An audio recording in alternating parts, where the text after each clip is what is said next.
This is quite a unique pass as it holds a number of extreme statistics under its rutted gravel surface.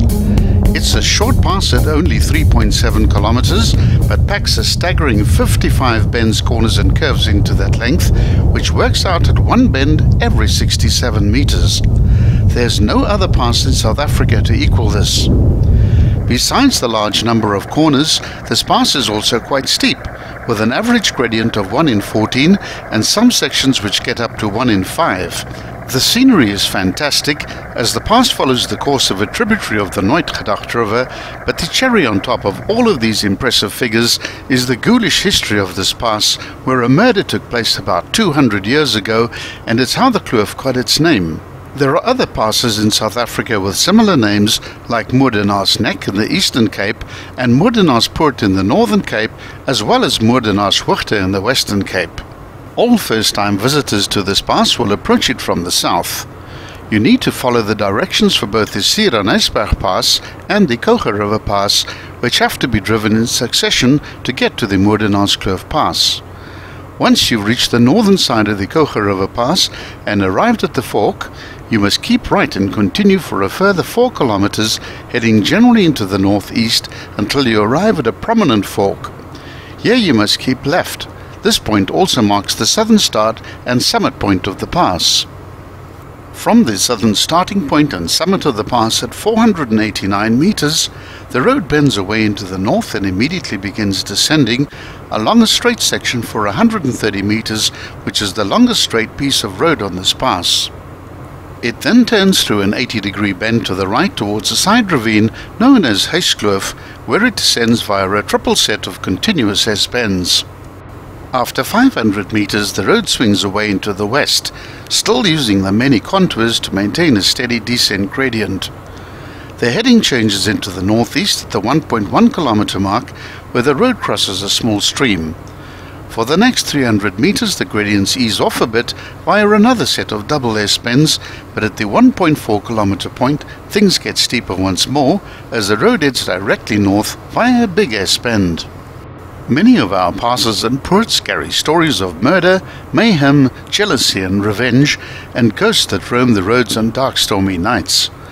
The story behind this kloof is so well documented that there's more than likely some level of truth behind it.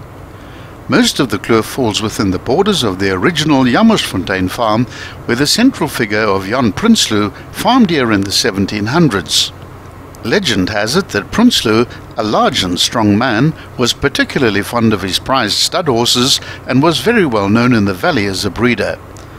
On the other end of the scale, he had a reputation for being harsh and cruel with his servants. Prinsloo pushed the limits of discipline on his farm when he punished 2 of the Khoi women and a child for absconding from the farm without his permission by tying them to a tree, flogging them, after which they were shot.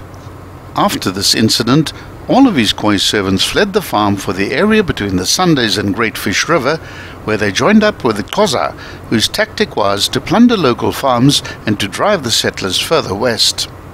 This insurrection soon gravitated to the Lang Kloof.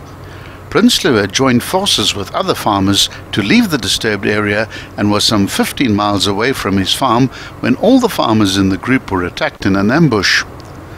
All the farmers were killed, except for Prinsloo, who fled back towards his farm.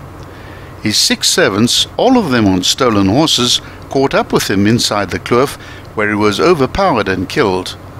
The Khois then looted Prinsloo's house and went back to join their Xhosa unit, but all of them later died when the insurrection was quelled by government forces. The kloof quickly became known as Moordenaarskloof. The murder apparently took place on January the 15th, and the story goes that at midnight each January the sound of horses' hooves thundering along the kloof can be heard amidst anguished cries. Many years later, a young Englishman, Stephen Goodrick, had amassed a good deal of money in the ivory trade and purchased Prinsloo's farm from the van der Meulen family, who had owned the farm after Prinsloo. The story of the ghosts was kept a dark secret, and the unsuspecting Goodrick purchased the farm and moved in, but it wasn't long before he was awoken to the sound of drumming hooves and people shouting and screaming in the dead of night. The horses in the stables were always terrified, but Goodrich was never able to find a logical explanation for the sounds and the apparitions that appeared at regular intervals. The final major episode occurred during a violent summer storm on January the 15th, 1867. Goodrich and one of his quay servants ran to the farm kraal, where they found their horses cowering in a corner and the ghost of a tall farmer holding an elephant gun appearing before them, with a band of armed quaymen with knives and assegais approaching the farmer. The rest of the story will be continued in part 2 of this series on the Moordenaarskloof Pass.